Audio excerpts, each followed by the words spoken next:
She stood in front of the mirror, tilting her head slightly as she fastened her earrings, every movement smooth and casual, as if she were simply preparing for another ordinary night. I sat on the couch nearby, bent over, lacing up my sneakers. In my mind, I had imagined the evening differently. We'd grab a quiet dinner, maybe talk about our week, find a little peace together after the long stretch of stress and routine. But just as I settled into that picture, she broke it apart with a single sentence, with a tone that carried no hesitation at all. She said, "I have a date." She might as well have been telling me she was stepping out to pick up groceries. That's how effortlessly the words left her mouth. For a moment, I thought I must have misheard her. 3 years of our lives woven together with late-night movies, weekends away, caring for each other through fevers and arguments, and all of it unraveled by that flat announcement. "Excuse me?" My voice cracked, confusion spilling out more than anger. She met my gaze through the mirror, as if this was nothing more than stating a fact. "I said I have a date," she repeated, and then added with a half shrug, "We're not really together anymore, are we?" That shrug, that dismissive tilt of her shoulders, felt like a knife. It wasn't just her words. It was a casualness, the way she brushed off years of us as if they were dust on her sleeve. That was the moment something in me shifted. I stood up, slow and deliberate, and reached for my keys. She glanced over her shoulder, that faint little smile tugging at her lips. She probably thought I'd plead, that I'd break into pieces right in front of her and beg her not to go. Maybe she wanted that, some last proof of control over me. But instead I looked at her, the woman I had once believed I would spend my life with, and said quietly, "That's fine, because I didn't know how to tell you I've been seeing someone too."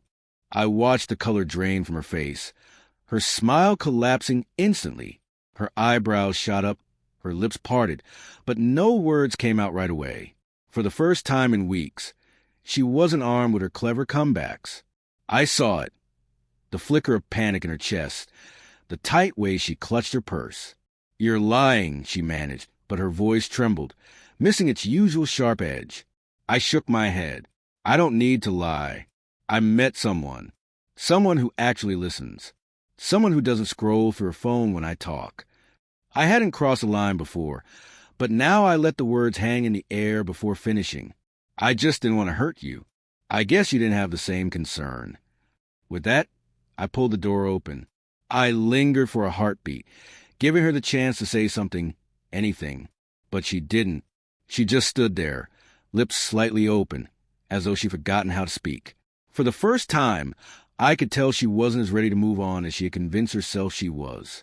I stepped out, letting the door close softly behind me. No dramatic slam, no final gesture, just a quiet click, like a whisper goodbye to everything we used to be. I didn't send her a message. I didn't block her. I didn't check her updates. I let silence sit between us, let her feel what it was like to not be the one holding all the power. Days passed. Then a week later, my phone lit up with a single word from her. "Hey!" I stared at it, feeling nothing I could put into words. What was there to reply? That she had broken something inside me, and though I managed to piece it back together, it wasn't the same shape anymore. That the version of me who once would have chased her had simply stopped running. I didn't answer.